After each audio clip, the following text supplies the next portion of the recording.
Hello good afternoon friends, कैसे हैं आप लोग। तो पिछले टाइम हम लोगों ने बैलेंस शीट के बारे में जाना था, उसके बेसिक जाने थे क्या होती है। तो आज हम थोड़ा समझेंगे कि बेसिकली बैलेंस शीट को थोड़ा और डिटेल्स में जानेंगे। अकाउंटिंग के प्रिंसिपल्स क्या क्या होते हैं उसके बारे में जानेंगे। ठीक है फ्रेंड्स। तो शुरुआत करते हैं। तो हाँ, ये मैंने आपको कुछ क्वेश्चन से छोड़ा था आपको कि भाई ये क्वेश्चन दिए हैं और इनका सॉल्यूशन जो है हम अगले उसमें करेंगे, उसमें सॉल्व करेंगे अगली प्रेजेंटेशन में, अगली वीडियो में। तो पहला क्वेश्चन आपका आता है कि आपने लैंड ली 50,000 की। ठीक है। अभी मान लीजिए आपने लोन लिया और उस लोन से आपने लैंड ली 50,000 की। तो इस पे आपका बैलेंस शीट पे क्या इफेक्ट आएगा, मतलब क्या साइड इंक्रीज होगी, क्या साइड डिक्रीज होगी, एसेट इंक्रीज होंगे, डिक्रीज होंगे। तो देखिए, 50,000 की आपने अगर लैंड ली है तो क्या आपके आपका एक एसेट जुड़ गया। ठीक है। लेकिन आपने क्या करा है, लोन देके करा है, तो आपकी एक लायबिलिटी भी बढ़ गई। तो इस केस में आपका एसेट भी बढ़ा है, प्लस आपका आपकी लायबिलिटी भी आपकी बढ़ी है। समझ रहे ना इफेक्ट आपका, कि एक चीज आप ले रहे हैं और एक चीज आप दे रहे हैं। ठीक है। आपने लोन लिया है, आपने रिस्पॉन्सिबिलिटी ले ली और लायबिलिटी ले ली, और पर आपने उससे एसेट जोड़ लिया, आपने एक लैंड ले ली, उससे आप चाहे शॉप खोलें कुछ खोलें, वो तो बात की बात।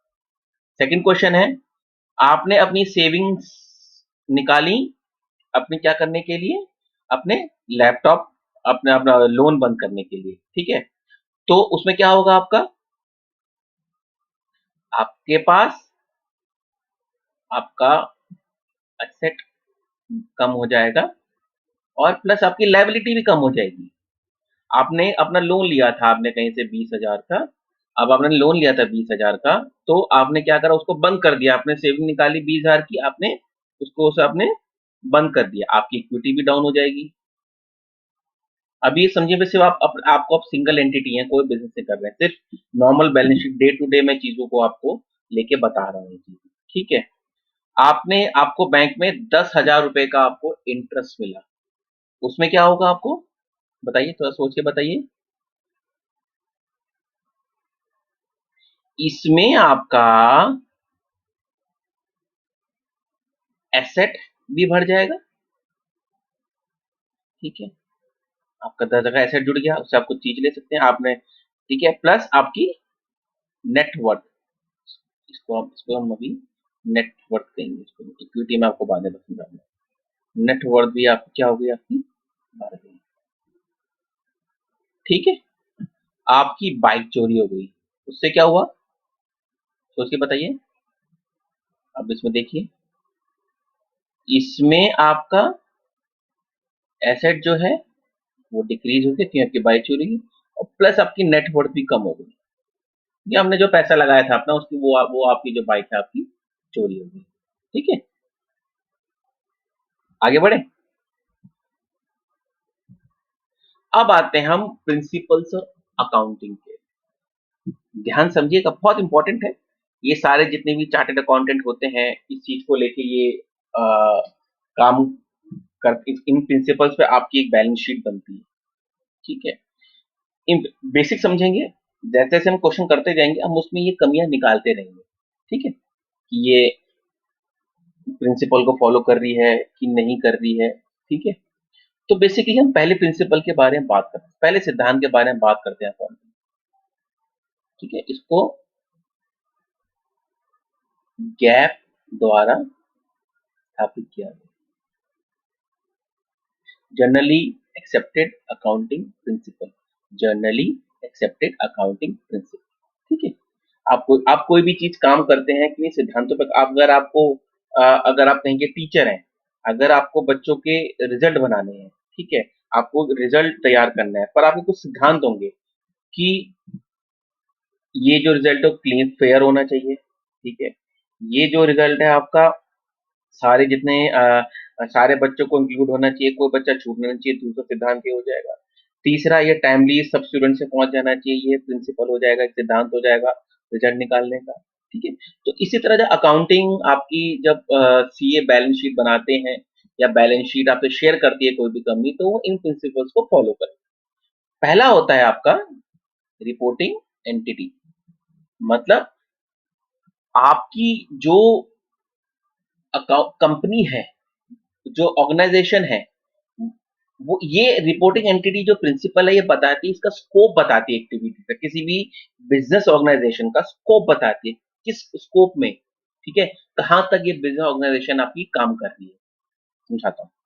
रिपोर्टिंग एंटिटी बताती है कि जो आपका बिजनेस है ये अलग एक एंटिटी है। फॉर एग्जाम्पल, आपने एक बुटीक शॉप खोली, ठीक है, आपने उसका करंट अकाउंट या सेविंग अकाउंट किसी एबीसी बैंक में खोल दिया, ठीक है। अब आपने वो अपना अकाउंट खोल दिया है और आपका एक आपका पर्सनल अकाउंट है, ठीक है। अब आपने क्या करा, 10,000 रुपए अपने अकाउंट से निकाल लिए, ठीक है। तो वो, तो आपका जो अकाउंट है, ठीक है, और जो बिजनेस अकाउंट है वो दोनों सेपरेट हैं। पर्सनल अकाउंट और बिजनेस एंटिटी आपके अलग हैं। आप ऐसे नहीं कर सकते, अगर आपका बुटीक है, आपने वहां से 10,000 रुपए निकाल लिए, तो आप उसको बिजनेस, अपने बिजनेस, अपने बुटीक के बैलेंस शीट में दिखा देंगे, ऐसा नहीं कर सकते। और ये भी नहीं कर सकते, आपको कोई चीज अपने पर्सनल यूज के लिए परचेज करनी है, सपोज कर आपको गाड़ी लेनी है, आपने बिजनेस, आपकी जो है बुटीक है, यहाँ से उठाया पैसा, यहाँ पे दिखा दिया और अपने लिए उसको यूज कर लिया, ठीक है। ऐसा नहीं कर सकते, ये रूल नहीं है। ये काफी लोग करते भी हैं, काफी इसको बिजनेस में ऐसे करते भी हैं कि अपना बिजनेस का पैसा उठा लिया, ये करते हैं, ये चलता है, हर हर उसमें चलता है। आप चाहे विजय माल्या केस ले लीजिए, कहीं पर ले लीजिए, वो पैसा लेते हैं अपने पर्सनल यूज के लिए, अपने के लिए कहीं आइलैंड ले लिया, कहीं पे घर ले लिया, कहीं पे इन्वेस्ट कर दिया और उसको दिखा दिया अपने बिजनेस अकाउंट्स में और बता दिया भैया मेरी कंपनी तो लॉस में चलेगी, बताओ इतना एक्सपेंस हो गया। और फिर आपको बैंकरप्ट कर देते हैं, अपने आप को बैंकरप्ट डिक्लेयर कर देते हैं। ये चीजें होती हैं, ठीक है। तो ये वही आपका बिजनेस है, ठीक है, सिंगल एंटिटी होगी, पहली एक्टिविटी जाएगी सिंगल एंटिटी। लीगल मतलब ये होता है, अगर आपकी सपोज करो बुटीक वन बुटीक टू है, तो दोनों अलग अलग लीगल एंटिटीज होंगी। ऐसा नहीं होगा कि एक ही लीगल एंटिटी बना रहे हैं, इसके कहते हैं एक ही रूल दोनों पे हो रहे हैं, एक ही बैलेंस शीट दोनों आ रही है, ठीक है। आप इसको अलग अलग लीगल एंटिटीज हैं। अब सपोज करो बुटीक वन पे जो केस, किसी ने केस कर दिया, ठीक है, ये नहीं कि आपने बुटीक टू पे भी वो कोई केस हो जाएगा, नहीं, ऐसा नहीं होगा, दोनों सेपरेट लीगल एंटिटीज है, ठीक है। जिस पे केस हुआ है वो उसी बिजनेस एंटिटी पे केस हुआ है, उसी बुटीक नंबर वन पे केस हुआ है, बुटीक टू पे नहीं हुआ है। तो मतलब लीगल मतलब सेपरेट लीगल एंटिटीज। समझ गए बात को, ठीक है। अब आता है आपका ग्रुप का, कोई भी कंपनी है, वो कोई ग्रुप है, टाटा ग्रुप सुना है आपने ना, तो टाटा ग्रुप को दो तरह की आपको बैलेंस शीट बनानी पड़ेगी। एक जो आपकी अलग से लीगल एंटिटी है, जिसे हम कहते हैं आपकी स्टैंड अलोन बैलेंस शीट, मतलब हर लीगल, फॉर एग्जांपल टीसीएस की अलग बनेगी बैलेंस शीट, टाटा सॉल्ट की अलग बनेगी बैलेंस शीट, टाटा ट्रक्स की अलग बनेगी बैलेंस शीट, ये होती है आपकी स्टैंड अलोन बैलेंस शीट। दूसरा, इस ग्रुप को कंसोलिडेटेड बैलेंस शीट भी बनती है, मतलब दोनों सारी ग्रुप्स को मिला के टाटा ग्रुप की एक अलग से पूरी एक बैलेंस शीट बनेगी, जिसमें सब होगा, टाटा ग्रुप का भी होगा, सॉरी टाटा ट्रक्स का भी होगा, टाटा सॉल्ट का भी होगा, टीसीएस का भी होगा, टाटा ट्रक्स का होगा, फलाना फलाना फलाना, सारे इस कंसोलिडेटेड बैलेंस शीट होगा। समझेंगे अभी सिर्फ आप एक कॉन्सेप्ट की तरह समझिए। सेगमेंट, आपका कोई भी बिजनेस है वो आपका अलग अलग सेगमेंट में बटा हो सकता है, जैसे मैंने बताया। अब जैसे आपका मैं एग्जांपल लूं, टाटा का एग्जांपल लेते हैं, वो आपका ट्रक सेगमेंट में भी है, वो आपका एफएमसीजी में भी है, ठीक है। वो आपका FMCG fast moving consumer goods, जैसे आपका राशन भाषण जितना होता है, वो आपका सॉफ्टवेयर में भी है। तो आप देख रहे हैं कि ये जो रिपोर्टिंग एंटिटीज हैं, ये एक्टिविटीज किसी भी बिजनेस एंटिटी, किसी भी बिजनेस का स्कोप बताता है कि ये बिजनेस एक सिंगल एंटिटी है या लिस्ट और सेपरेट लीगल एंटिटीज कौन कौन सी हैं इसकी, ग्रुप्स में कौन कौन से ग्रुप्स हैं इसके, और किन किन सेगमेंट्स में आपका ये बटा हुआ है। अगर मैं बुटीक एग्जांपल दूं, बुटीक आपकी सिंगल एंटिटी है। लीगल एंटिटी मतलब बुटीक वन की अलग लीगल एस्पेक्ट्स होंगे, नजरिया होगा, बुटीक टू का अलग नजरिया होगा, ठीक है। ग्रुप्स हमें ये बताएगा कि बुटीक वन ये एक अलग ग्रुप है, बुटीक टू आपका एक अलग ग्रुप, अलग लोग एम्प्लॉयज काम करते हैं, बुटीक वन में अलग एम्प्लॉय काम करते हैं, ठीक है। ये अपनी पहले बैलेंस शीट बनाएंगे और प्लस आपका ये कंसोलिडेट बैलेंस शीट भी बनाएंगे। सेगमेंट मतलब सपोज करो आपका मन हुआ, चलो यार अब मैंने बुटीक में कर दिया, अब मैं अपनी टैक्सी चलाता हूँ, तो आपका व्हीकल्स ऑटोमोबाइल आपका एक अपना अलग सेगमेंट होगा। तो ये बताता है प्रिंसिपल ऑफ रिपोर्टिंग एंटिटी, बताता है कि ये प्रिंसिपल बताता है कि इस बिजनेस का स्कोप क्या है, ये कहाँ तक फैला हुआ है, सिंगल है, ग्रुप में है, किन किन सेगमेंट्स में बटा हुआ है, ये सब। दूसरे में आते हैं गोइंग कंसर्न। कोई भी ऑर्गेनाइजेशन है, वो ये नहीं है कि वो आज करा, और वो हमें ये बताता है कि ऑर्गेनाइजेशन आपकी नेवर एंडिंग है जब तक वो आपकी बैंक करप्ट नहीं हो जाए, ठीक है। इट इज अ कंटिन्यू, कोई भी एंटरप्राइज है वो आपकी कंटिन्यू है। कोई भी आप कंपनी खोलेंगे, अब ये नहीं खोले एक साल खोलूंगा बंद कर दूंगा, ऐसा नहीं है। कोई भी अगर बिजनेस खुल रहा है तो उसका मतलब वो आपका लाइफ टाइम चलेगा, ठीक है। ये नहीं यार मैं ऐसा कोई कहीं आप कहीं भी आप बिजनेस खोल के देखिए, ये नहीं कि यार चले मैं एक साल के लिए खोलूंगा उसको बंद कर दूंगा। कोई भी अगर बिजनेस एंटिटी है, वो आपकी शुरू हुई है तो वो आपको अकाउंटिंग प्रिंसिपल में माना जाता है, गोइंग कंसर्न है, ये एवर लास्टिंग है जब तक वो आपकी आप उसको बैंकरप्ट नहीं डिक्लेयर कर देते, बैलेंस शीट में आपको वो देखना है। समझ रहे, it is a going concern means continuing enterprise. फिर आता है आपका हिस्टोरिकल कॉस्ट। हिस्टोरिकल कॉस्ट मतलब अगर आपने कोई सामान अगर आप 100 रुपए में लिया है, तो उसको जब आप बैलेंस शीट में दिखाएंगे अपने एसेट्स में, फिक्स एसेट्स में, ठीक है, जब समझेंगे बैलेंस शीट को, वो वही कॉस्ट दिखाएंगे जिसको आपने उसको परचेज करा था। अगर आपने एक पेन लिया है जिसकी वैल्यू 100 रुपए थी, लेकिन अब उस मार्केट की वैल्यू उसकी 120 रुपए है, तो आप प्रॉफिट दिखाने के लिए आप उसको 120 नहीं कर देंगे, आप उसकी कॉस्ट जो बताएंगे वो 100 रुपए ही बताएंगे। बाकी फिर आगे में डेप्रिसिएशन वगैरह लगता रहेगा, वो आगे बात की बात, ठीक है। जो अमाउंट पेड आपको जो एसेट में आपको लगी है जब खरीदते हुए, वही अकाउंट को उसको अकाउंटिंग में आप बताएंगे, ठीक है। पीरियोडिसिटी मतलब होता है आपका information about at regular intervals, मतलब आपको देखिए, कोई भी बैंक इन्वेस्ट कब करेगा, कोई भी इन्वेस्टर आपका किसी भी बिजनेस पर इन्वेस्ट करेगा जब उसके पास इंफॉर्मेशन होगी कि भैया इसका तो ये तो लॉस में जा रही है या ये प्रॉफिट में जा रही है, जो भी है, ठीक है।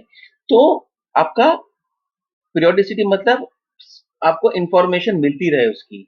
आप कोई पेपर उठा के देखें तो आपकी एनुअल रिपोर्ट्स भी आती है, कुछ कंपनी अपनी पेपर में एनुअल रिपोर्ट्स डालती है शेयर होल्डर्स के लिए, ताकि उसके बाद ज्यादा से ज्यादा शेयर होल्डर्स आए, इन्वेस्ट करें, हाँ ये कंपनी प्रॉफिट में है, चलो यहाँ पे इन्वेस्ट करेंगे। तो पीरियोडिसिटी मतलब इंफॉर्मेशन का फ्लो हो एक पीरियोडिक पे। हमारा कब होता है आपका, क्वार्टरली भी होता है कुछ कंपनीज का, और ज्यादातर हम इसको फाइनेंशियल ईयर में इसको हम कंसिडर करते हैं। कुछ आपकी क्वार्टरली भी बताते हैं, हमारे एक इसको आता है ना, बिजनेस पढ़िए कि Q1 Q2 Q3 Q4 में बैंक्स को इतना प्रॉफिट हुआ, तो बैंक्स आपके क्वार्टरली रिपोर्ट देते रहते हैं। कुछ कमी आपकी फाइनेंशियल ईयर में देती है आपकी रिपोर्ट, भाई एक साल में हमने इतना कमाया, इतना प्रॉफिट। तो इन्फॉर्मेशन फ्लो होना चाहिए ताकि आपका जो भी शेयर होल्डर है या प्रोस्पेक्टिव जो इन्वेस्ट करना चाह रहे हैं, उनके पास आपकी प्रॉपर इन्फॉर्मेशन है। ये ना हो कि आज दे दिया 2 साल बाद दे रहे हैं, ऐसा नहीं हो सकता। जो पीरियोडिसिटी उस वक्त सेट हो जाएगी करते हुए, उस वक्त आपको इन्फॉर्मेशन आपको देनी ही होगी, ठीक है, समझ गए। मनी मेजरमेंट लास्ट वन है।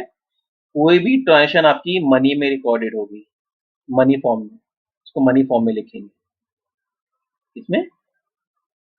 मनी फॉर्म में मान ली। ये नहीं कि अगर मैंने एक लैंड ली है उसके लिए मैंने 4 भैंसे दी हैं, ऐसा नहीं होगा। 4 बकरियाँ दी हैं, 4 कुत्ते दिए हैं, 4 बिल्लियाँ दी हैं। वो है आपकी मनी फॉर्म में ही आपको दी जाएगी, मनी फॉर्म में ही आपका रिकॉर्ड होगा। रुपीज़, करेंसी, जो भी करेंसी है उस कंट्री की, वो आपका मनी उसमें ही होगा। ठीक है? तो पहला प्रिंसिपल हमने क्या पढ़ा? बताइए। पहले हमने पढ़ा रिपोर्टिंग एंटिटी।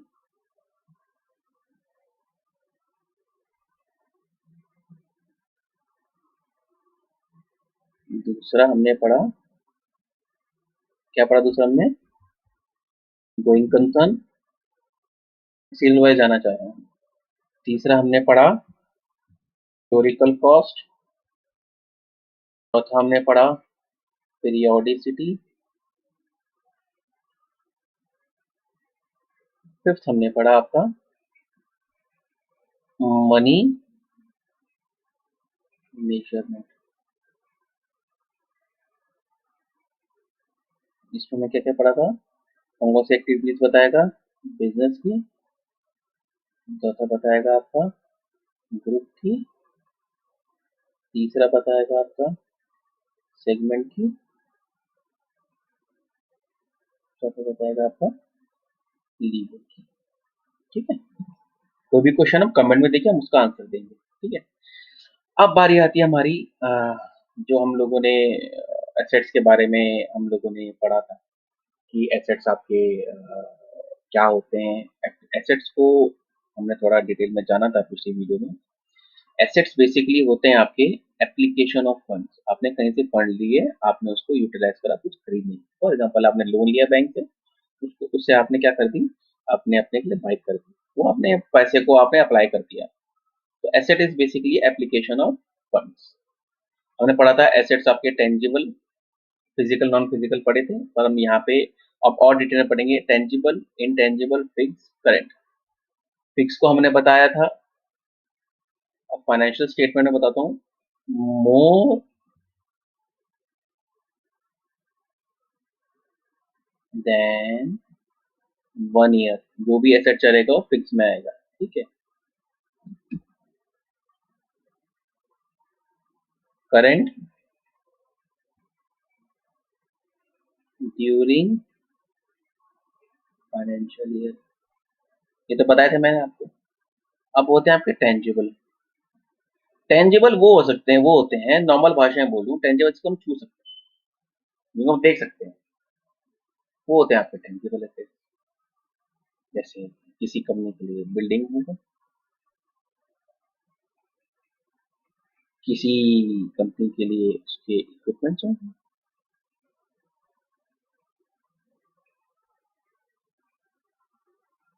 कभी सुना है आपने एम्प्लॉयज एसेट्स? एम्प्लॉय को हम एसेट्स क्यों नहीं कर सकते? उसका बहुत बड़ा रीजन है।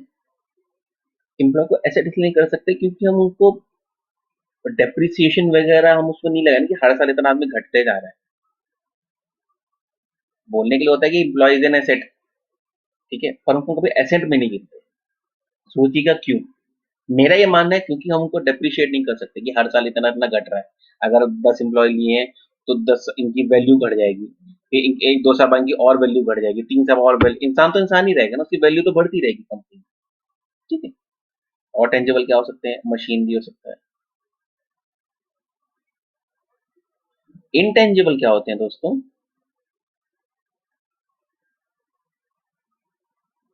इनटेंजिबल वो होते हैं जिनको हम छू नहीं सकते, जिनकी कोई फिजिकल एग्जिस्टेंस नहीं है पर वो बहुत मायने रखते हैं। फॉर एग्जाम्पल कोका कोला का उसका जो फॉर्मूला है कोक बनाने का, वो उसके लिए सेट है, वो किसी को नहीं दे सकता। उसी पे तो कमा रहा है ना वो। मैगी है, मैगी का मसाला,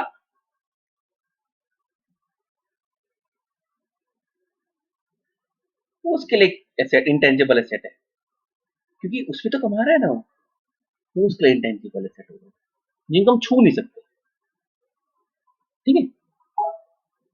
अब बारी आती है हमारी, व्हाट आर द एसेट्स। एक क्वेश्चन है, एक सॉफ्टवेयर डेवलपमेंट कंपनीज के लिए आपके लिए क्या एसेट्स होंगे? मतलब इन्फोसिस है, उसके लिए क्या एसेट होगा? उसने सपोज करो कंप्यूटर भी रेंट पे ले लिया, उसने बिल्डिंग भी रेंट पे ले लिया, आपने कोई कंपनी खोल दिया XYZ, ठीक है, शुरू में आपने सब बिल्डिंग भी रेंट पे ली, आपने कंप्यूटर भी रेंट पे ले ली, तो आपके एसेट क्या होंगे फिर? आप एसेट होगा आपका, एग्जाम्पल बोलूं, आपका software.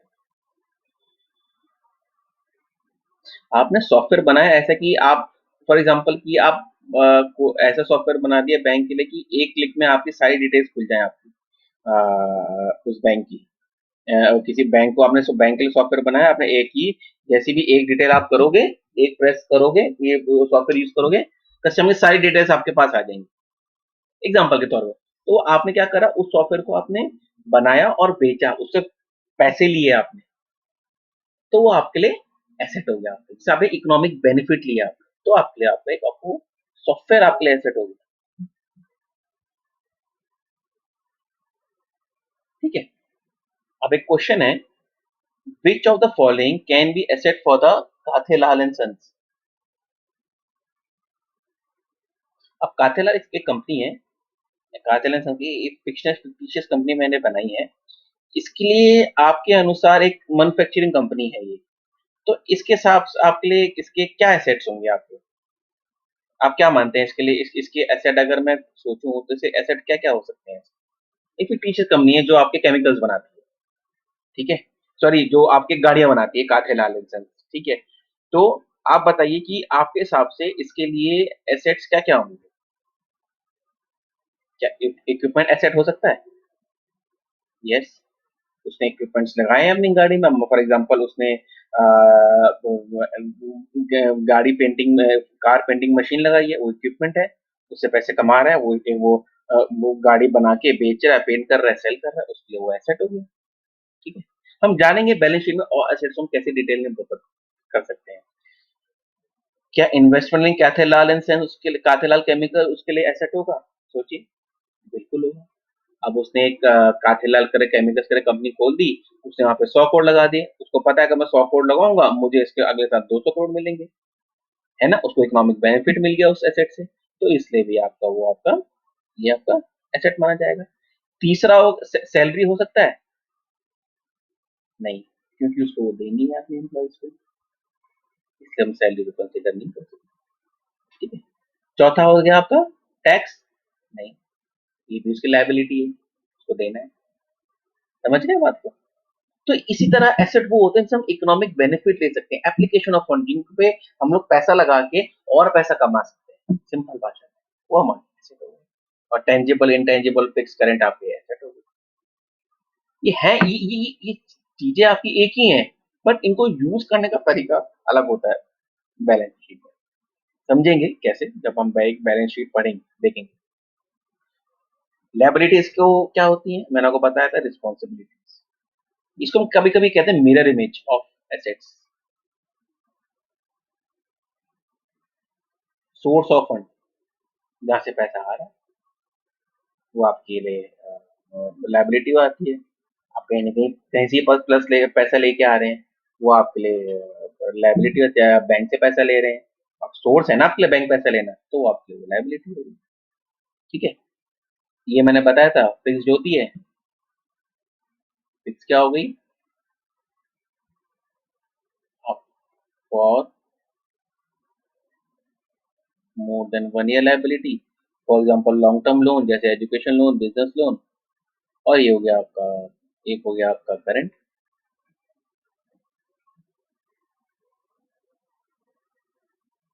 Less than equal to 1 साल में, जैसे आपने कोई भी छोटा लोन उठा लिया, तो आपके लिए करंट लायबिलिटी हो। अब आप सोचिए कि एसबीआई बैंक्स के लिए लायबिलिटी क्या होती होगी, क्या इनकी लायबिलिटी होती है? अगर एसेट है तो लायबिलिटी तो होगी। सोचिए, इन बैंक्स के लिए आपकी लायबिलिटी होती है deposits, saving deposit, fix deposit. क्यों?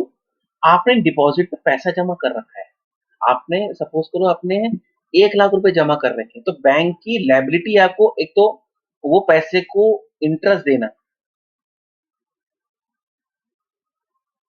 इंटरेस्ट दे रहा है ना बैंक, इंटरेस्ट दे रहा है बैंक, अब उसकी लायबिलिटी है। कि सेविंग डिपॉजिट ले और उस पर इंटरेस्ट दे, उसकी लाइबिलिटी आपको पैसा देना, ठीक है ना। अगर जैसे जैसे आप पैसे निकालते हो कि बैंक की लाइबिलिटी कम होती जाएगी। आपने 1 लाख दिए थे, पहले 1 लाख पे इंटरेस्ट मिलता था, आपने 50,000 विड्रॉ कर लिए तो 50,000 पे आपको इंटरेस्ट मिलता है, ठीक है। तो आप थोड़ा सोचिए कि हम क्या क्या लाइबिलिटीज हो सकती हैं, और कंपनी सोची है, और तरह की ऑर्गेनाइजेशन सोची है, उनके लिए क्या लाइबिलिटी हो सकती है, कोको कोला के ऊपर क्या लाइबिलिटी हो सकती है, लार्सन एंड ट्यूब्रो के ऊपर क्या लाइबिलिटी हो सकती है, ठीक है। वही क्वेश्चन को दूसरी घुमा के पढ़ेंगे। काटेलाल सन्स के लिए आप क्या होगा यहाँ पे, ये थोड़ा क्वेश्चन गलत हो गया।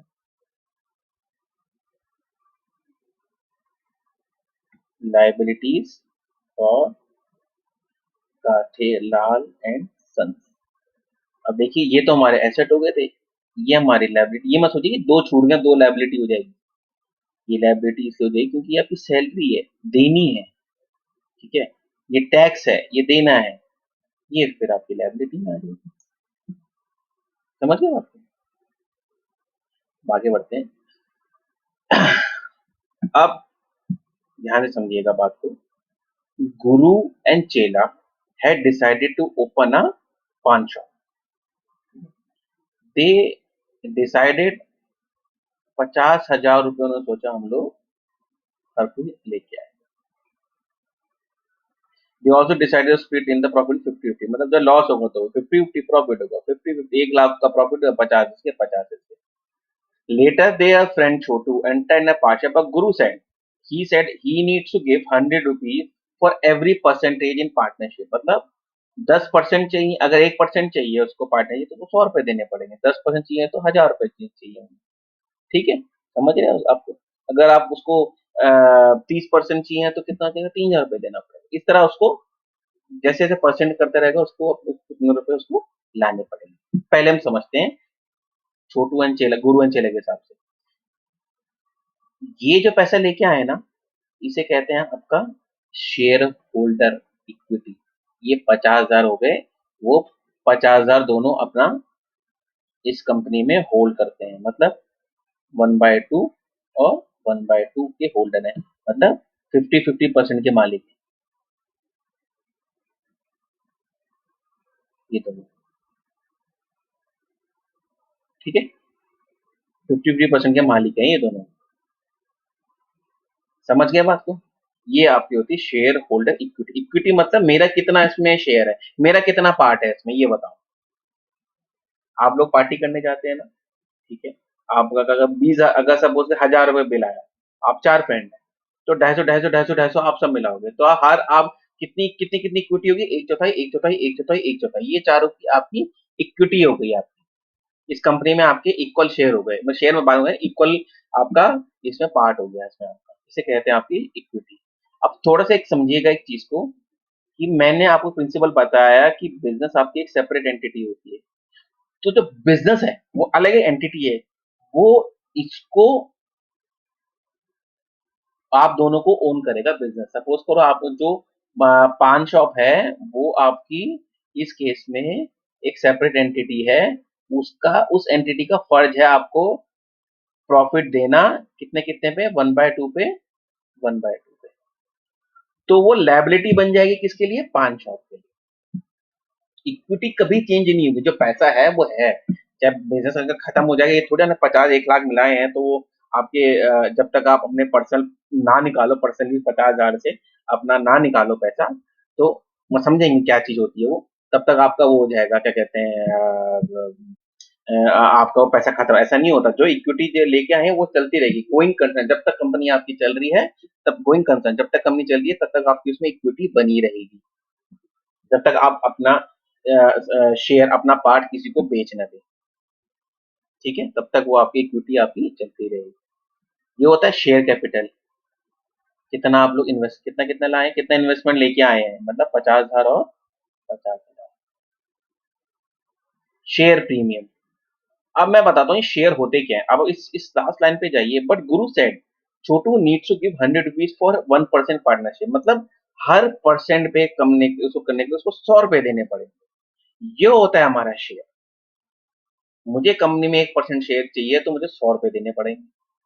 मुझे कंपनी में शेयर चाहिए, मुझे इस कंपनी में 10% चाहिए मेरे को, ठीक है? तो मेरे को कितना 1000 रुपए देने पड़ेंगे। 50% चाहिए तो मुझे को 5000 देने पड़ेंगे। तो